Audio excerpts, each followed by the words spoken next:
Cedric of Amorica.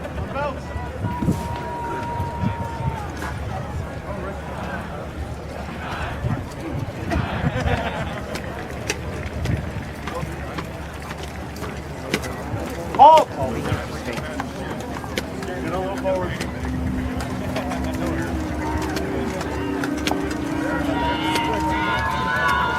Thank you. Second rank, guys.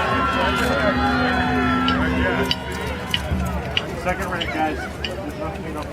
Sorry.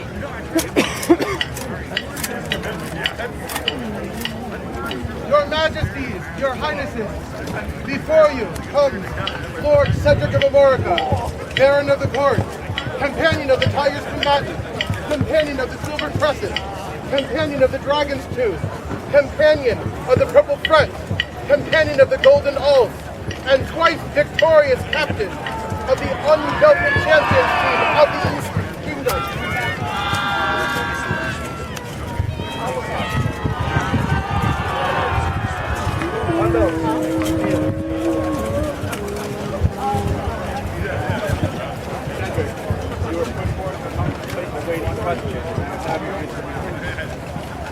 Will you accept the accolade of chivalry?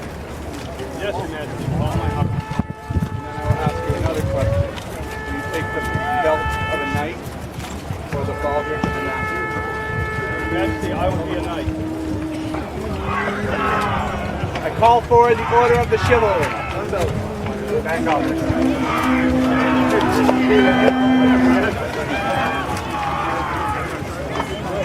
Kneel again. I'm just standing behind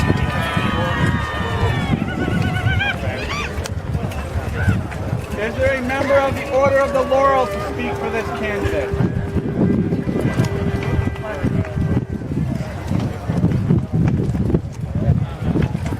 That would be my place. Cedric and I have been squire brothers and sword brothers. We've known each other. I'm sure you've heard this before a long, long time. Cedric, the man so laid back that he's occasionally been mistaken for being asleep. The man whose overwhelming, enthusiastic greeting for a friend he hasn't seen in years is, hey. And I have to speak for the Order of the Laurel, for what he brings to the arts of the society and what makes him a peer in support of the arts. He does many things, but they tend to be quiet. You're not going to see a lot of flashy arts from Cedric, but it's there. And what I say is, this man, my peer, meh.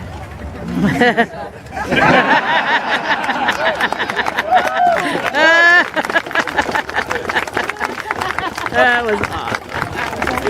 Is there a companion of the Order of the Pelican to speak for this candidate? Your Majesties, I, George Emerson True, companion of the Pelican, would claim that right. I've known Cedric since his first days in society. And at the very beginning, the first thing he knew was service. Service can be done for two reasons. It can be done for personal glory, or it can be done because we care. And Cedric has always served because he cares. And knights of the society and the chivalry are those who defend those who are unable. And that comes from one reason, not for personal glory, but for care. The Pelicans are proud to recognize him as our peer. And I say, for myself, and for the beloved baronesses that cannot be here, Illyria of Nevin and Mistress Lucia de Valencia, he is our peer.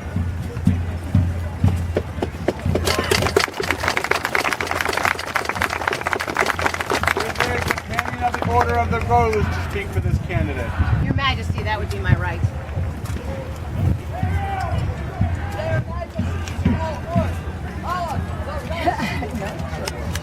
Your Majesty, I first met Cedric as a member of my guard during our first reign. He stood next to me with his shield. He defended me in battle, and there was never a complaint, despite the fact that I ran him up and down the hill in the woods at least 8 times.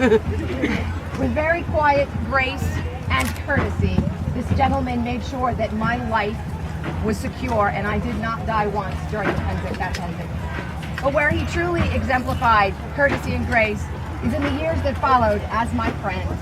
This man has always stood next to me. He is one of my shining memories of my own elevation as the year has sent coming down the ramp, and there is Cedric just grinning, saying nothing. And I am extremely honored today to speak for him and to welcome him to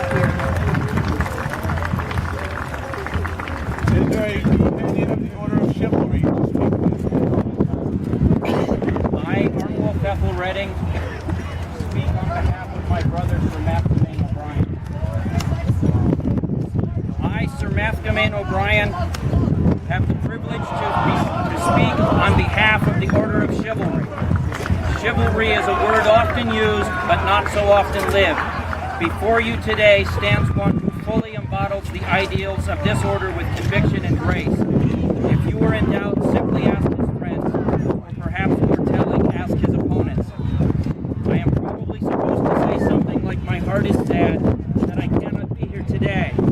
But that would be false, because on this day you gather to recognize something I have known to be true for many years, something that gladdens my heart much more than any physical distance can diminish. Cedric of Amorica, my friend, my brother,